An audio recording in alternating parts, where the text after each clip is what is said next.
Hi, I'm Mandy Pryor, and welcome to Spotlight on Pittsburgh. Spotlight on Pittsburgh is a program about Pittsburgh's most fascinating people and what they do to make Pittsburgh an amazing place to live and work.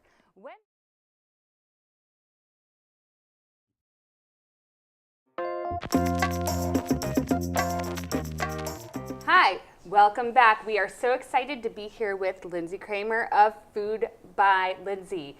Lyndsey, let's talk a little bit about what you do and what you are serving up in Pittsburgh.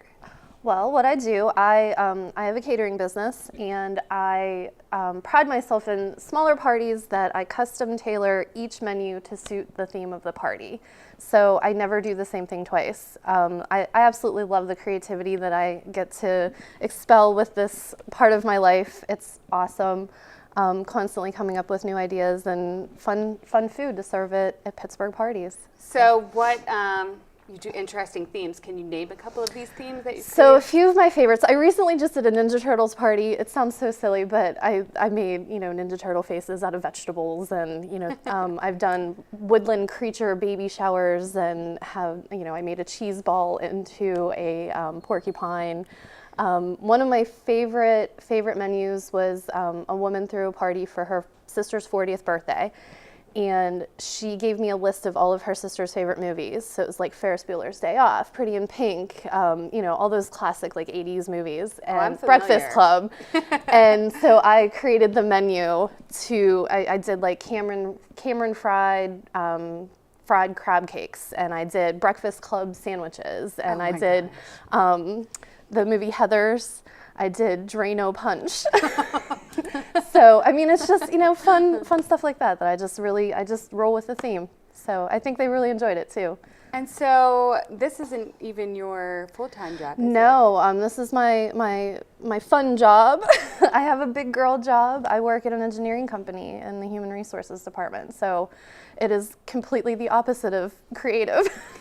A lot of paperwork. And so what made you, is that the reason you started it, to have more fun, or what made you begin your company? I've always loved to cook. I don't have a single memory without me and my mom in the kitchen. We would always start food fights together. What family doesn't love to get around the table and enjoy good food? So I've always enjoyed cooking. When I was in like middle school, high school, my mom worked nights, so I would have to go home and cook for my dad and my brother. And it just kind of took off from there, and I was just self-taught. The whole catering thing just came about because my friend wanted to throw a party, and I said, let me cook for you. And I did this whole like Southern menu, like hors d'oeuvres, and it took off from there. So here I am. That was about 2 years ago now. So wow. Yeah. And so, you've done some pretty big stuff. Recipe. I did Recipe for Hope recently with Bonnie Diver. It's her charity, hairpeace.org. They make wigs for chemo patients. So there were a lot of big names there. A lot of TV and news personalities. I bet that made you a bit nervous. I was very nervous, but it was exciting, and everyone was so sweet. My partner, Robert Mangino, was awesome, and we were right next to Rick Seaback, and there was a ton of good food there. I couldn't even stay at my station because I wanted to go eat everybody else's food. So I bet that's one of the drawbacks of being a caterer, is that you see all the food, but you can't. It's hard, yeah. Do you save a little bit for the, on the side? It depends. Sometimes if I'm so busy cooking and prepping and things, I don't even eat my own food. But if I'm, out and about and, enjoying other people's stuff, it's funny. It's like I don't eat my own stuff because I'm usually kind of a spaz, but but yeah, no, there's a ton of great food in Pittsburgh. So. And so, speaking of great food in Pittsburgh, what is the best thing in Pittsburgh that you've ever had? Oh my gosh. I knew. I just had to get you with There has to be like a category or something. Gosh, my most favorite thing recently. I went to Cure. Oh, it was amazing. The food was absolutely amazing. Recently I was at the little Italian eatery in the Strip and had bombolini, Italian donuts. Amazing. I love taco. The actual tacos, yes, the octopus ones, they're delicious. Honestly, you can name a place and I'll pick a favorite something. So you've tried some eclectic foods, I'm sure. Oh yeah. What is the strangest food that you've ever tried? Oh my gosh. I don't know if I've gotten any, it hasn't been that crazy. I had a scorpion and a lollipop. No, that's Someone visited, I think it was Arizona, and they brought back, and it was a scorpion, and it was weird.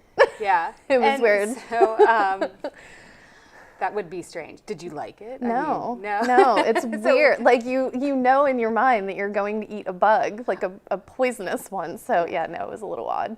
The candy itself, like on the outside of it, was okay, but no, it's Once strange. you got in there, it wasn't. Yeah. It's very full of protein, I've heard. Yeah, I'm not like on a survival show. I don't need to do that. Yeah, so. So what, what are like the trending, I know for a while it was organic, which is still out there, but, it's kind of. I get a lot of gluten-free requests. Vegetarian food is kind of like not a thing much anymore. A lot of people do, paleo and that sort, but just vegetarian doesn't seem to be a hot thing anymore. Mostly gluten-free.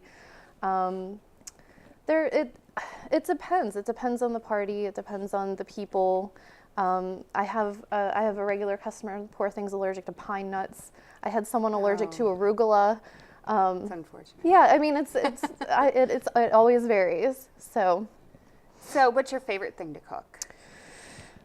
If I'm at home, I really love like grilling. Like I have a smoker. I do smoked brisket. I make steaks. Pork is my favorite thing on the planet. So I enjoy grilling and things like that.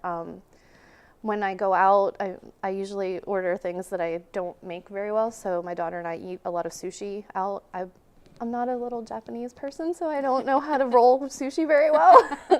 There's definitely a technique to yeah, rolling sushi. It's an art. It's an absolute art, and I'm not good at it. So so we eat sushi a lot. She loves sushi. She's 5, and she is obsessed with sushi. So. It's good. I can't believe I didn't even try sushi until I was like 28 years old, and I was obsessed. Do you love it? I dreamt about it. I dreamt about it for I think a week straight, and I wanted to get the pillows, like those little sushi shaped pillows. And now kids are trying it too. Yeah. They're She loves it. Early. It's so funny. So we just had her class invited me in for career day the other day, and I made fruit sushi with the kids, which was super fun. Used like sweetened rice, and we rolled it up in fruit roll-ups and put fresh fruit on top. They had a blast. It didn't look pretty. Again, they're 5, they didn't care, but they loved the taste of it. So. And what's kind of the most luxurious food that you've created? I've done. Usually when I use seafood, a lot of like I'll do lobster and scallops and shrimp and things like that.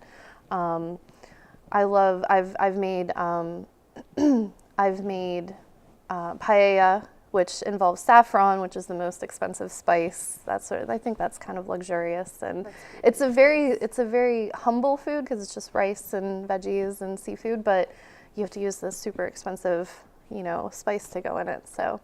Yeah. That's scary, especially when you're cooking it and, you could burn it or something Yeah, could happen. don't screw it up. Yeah. No pressure. No pressure. Exactly. That's pretty much what I tell myself before I start cooking anything.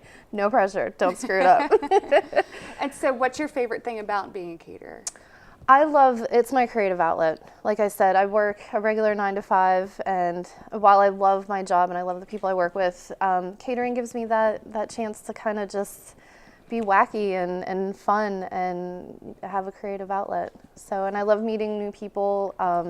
I love going to different houses all the time, and I love experiences like this. This is crazy. I never thought that I would ever do anything like this. So, yeah.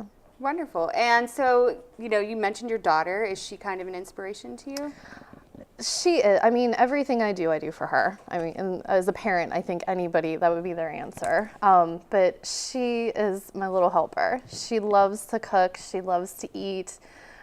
She loves that she gets to go on deliveries with me sometimes. I think she knows that she gets paid with cookies. Like usually if there's a party, I'll go on deliveries too. Right? So, yeah, she gets excited. She has her little chef coat, and she supports me. I mean, she's an amazing little girl. And are you passing along like your techniques? I hope so. I mean, she really does help. She has her own little set of knives, and she comes up with crazy ideas that, we made lemonade the other day. She's like, what would be good in here? Rosemary. And I was like, Oh. That's crazy, and we should try it. You know, it just sounds like something that would be really good. So, yeah, she's fun. So. And I mean, when I was little, I think I was 7, and I remember I made brownies, you know, out of the box for the first time. I was like an executive chef at that point. Oh yeah, I mean, absolutely. Now I get stressed. I get overwhelmed when I'm cooking. It can be stressful. If I'm alone sometimes. and it's like I have all day, then it's fine. But I just couldn't imagine doing what you're doing. So I love it. I don't. It's kind of just it just happens now. So tonight I have a personal chef event. I'm going to cook a 5-course meal for a couple for the husband's birthday. So I'm excited for that. And so what else? What else are you looking forward to? I mean, what's coming up? I am completely booked until August, which is fantastic. I am looking forward to all the new themes and parties that people throw my way and for meeting new people. So. Wonderful. Well, thank you so much, Lyndsey, with Food by Lyndsey. Stick around after the break for a tasting challenge that will test even Lyndsey and Jeff's refined palates.